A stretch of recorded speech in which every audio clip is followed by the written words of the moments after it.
Lorsqu'il y a des ventes immobilières, on doit constater si l'assainissement est correct et bien fait dans les règles de l'art, que ce soit du collectif ou du non collectif. Et voilà, j'ai des techniciens qui travaillent pour ça. Oui, six techniciens. Six techniciens, une assistante.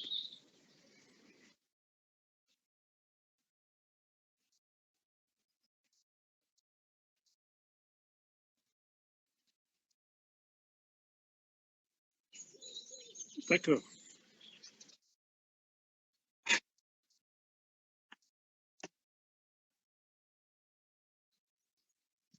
C'est super, ça devient super chiant. Allez, vas-y, on va couper.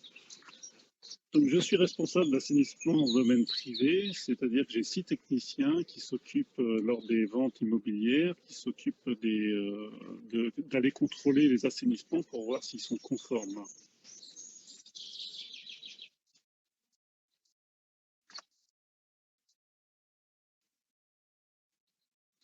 Donc, c'est surtout la planification, la gestion humaine, forcément, et puis on fait aussi beaucoup d'urbanisme, hein, les permis de construire, les certificats d'urbanisme, au niveau assainissement, au pluvial et au ruissellement.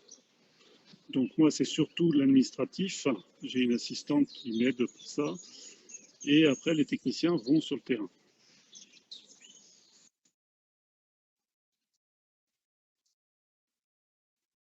Alors le télétravail, j'ai trois techniciens qui sont encore sur place, qui vont encore faire des contrôles, mais par contre, c'est des contrôles plus extérieurs. On ne rentre pas chez les gens.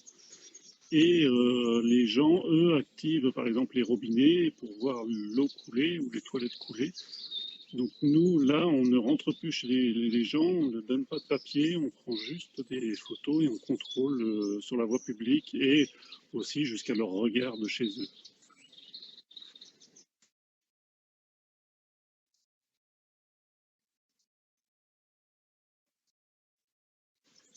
Donc nous, à l'heure actuelle, pour mon travail de responsable, c'est être en, comment on va dire ça, pour être en relation avec mes supérieurs, donc mon directeur et puis la direction générale.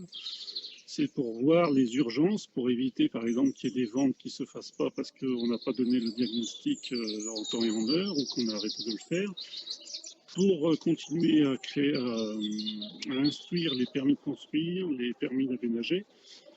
Et ben voilà, on se voit en visioconférence pour parler de ces problèmes-là. Et surtout, là en ce moment, c'est comment on va faire après le confinement.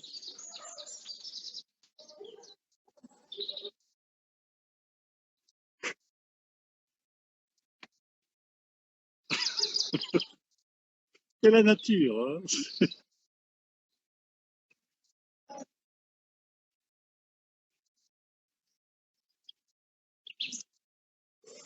Alors, normalement, nous, on doit faire 40 heures. Là, on va être payé 35 heures.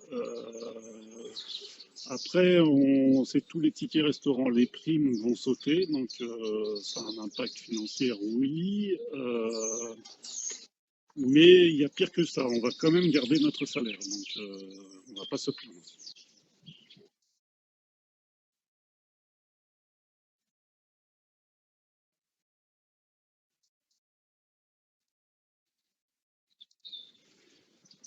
Nous, on est quand même très inquiets. On va essayer de travailler au maximum pour la fin du confinement, puisque derrière, il va falloir isoler aussi les techniciens, parce que ça ne va pas s'arrêter du jour au lendemain. Donc, comment on va pouvoir faire des contrôles, et surtout, nous, on a des open space. Là, ça va être compliqué, donc on va faire des rotations pour que les techniciens évitent de travailler les uns à côté des autres.